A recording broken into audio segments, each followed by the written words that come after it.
বাঁদিকের দিকে যারা আছেন তারা আস্তে আস্তে মিছিলের শেষটার দিকে ধরুন। যারা এখন অব্দি পেছন দিকে রয়েছেন ঝান্ডা নিয়ে তারা এগিয়ে আসুন, মিছিলের শেষটার দিকে ধরুন।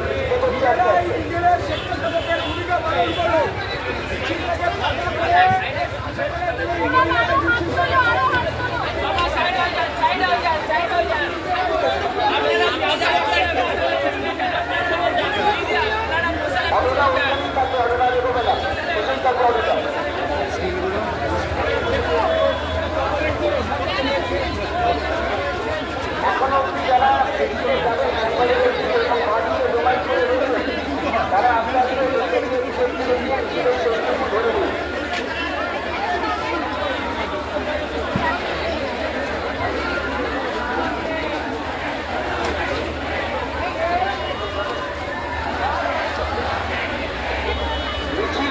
বাঁদিকে যারা জমায়েত করে আছেন তারা মিছিলের শেষটুকু ধরে নেবেন। এই জায়গায় দুটো তিনটাও ওখানে ব্লক হয়ে রয়েছে, এই সমতল হয়ে বাঁদিকে না এগিয়ে মিছিলের শেষটুকু ধরে নেবেন।